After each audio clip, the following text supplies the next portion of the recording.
শ্রীনগরে এটাই আমাদের শেষ সকাল। হোটেল ছেড়ে আমরা রওনা দিলাম পেহেলগামের উদ্দেশ্যে। পথে একটি দোকানে কিছুক্ষণের জন্য গাড়ি দাঁড়ালো, যেখানে জীবনে প্রথমবার আমি কেসর ফুল দেখলাম। এই দোকান থেকে কিছু শুকনো ফল, কেসর এবং বাড়ির জন্য আরো কিছু জিনিস কিনলাম।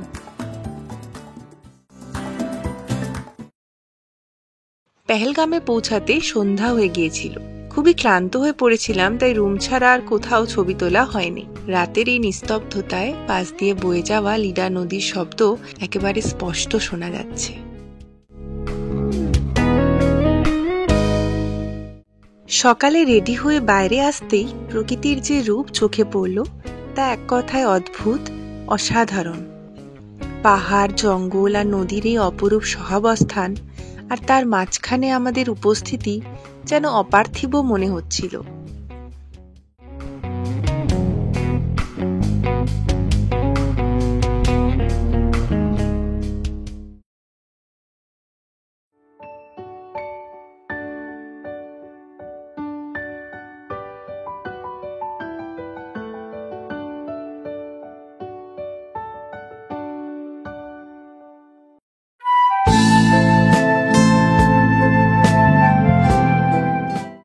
পেহেলগাম জম্মু ও কাশ্মীরের একটি মনোরম পাহাড়ি শহর, যা লিডা নদীর তীরে সমুদ্রপৃষ্ঠ থেকে প্রায় 2740 মিটার বা 8990 ফুট উচ্চতায় অবস্থিত।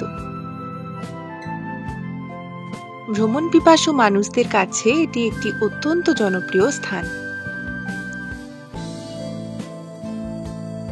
আজ আমাদের প্রথম গন্তব্য আরু ভ্যালি।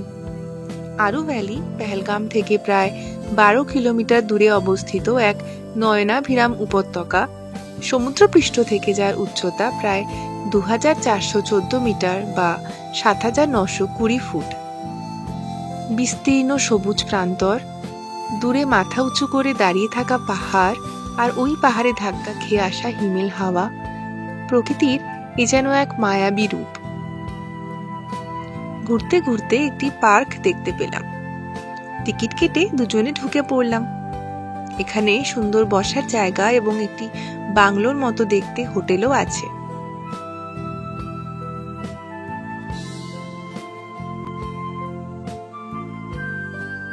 হোটেলের রেস্তোরাঁ থেকে নুডলস অর্ডার করলাম।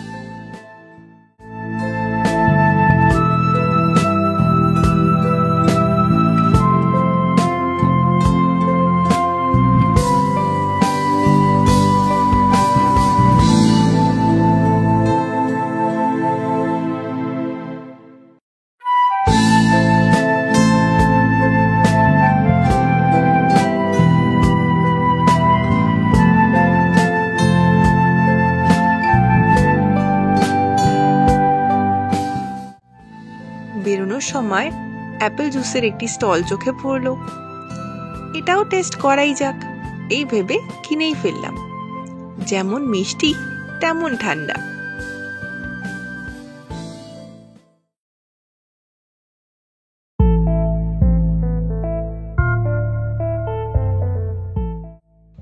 আমাদের এর পরের গন্তব্য চন্দনওয়ারি।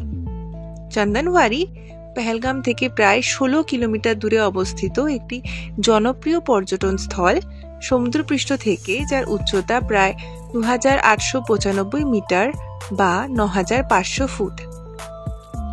এটি মূলত অমরনাথ যাত্রার শুরু স্থান হিসাবে পরিচিত। এখান থেকেই লিডা নদীর জল পাহাড় বেয়ে নেমে আসে। জলের স্রোত কিন্তু এখানে অনেকটাই বেশি।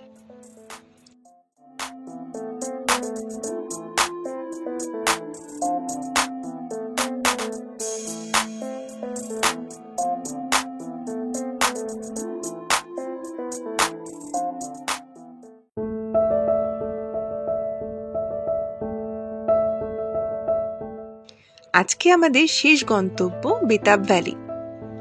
বেতাব ভ্যালি পেহেলগাম থেকে প্রায় 7 কিলোমিটার দূরে অবস্থিত এক মনোরম উপত্যকা, সমুদ্রপৃষ্ঠ থেকে যার উচ্চতা প্রায় 2400 মিটার বা 7874 ফুট।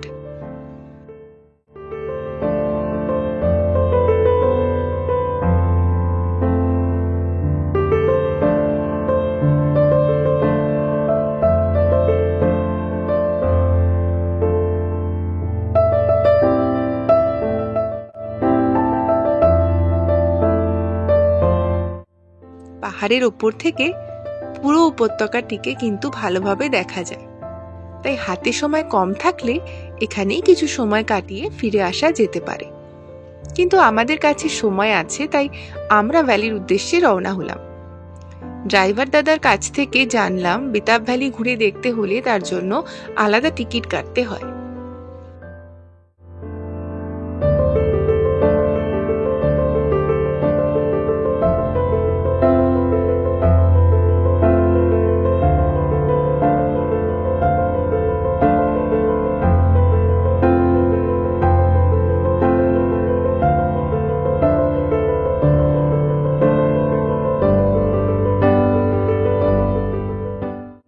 সবুজ ঘাসে ঢাকা বিস্তীর্ণ তৃণভূমি, চারপাশে পাহাড়ের সারি, আর মাঝখান দিয়ে বয়ে যাওয়া স্বচ্ছ নদী।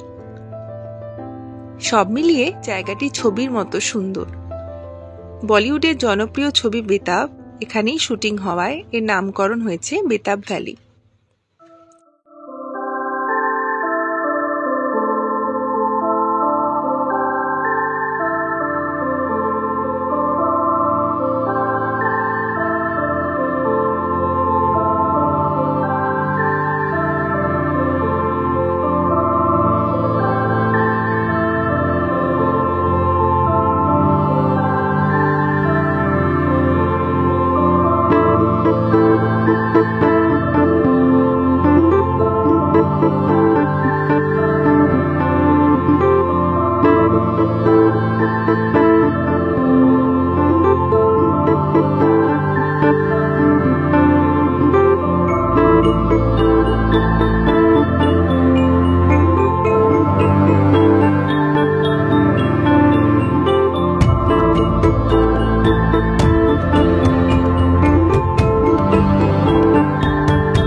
এবার ফেরার পালা।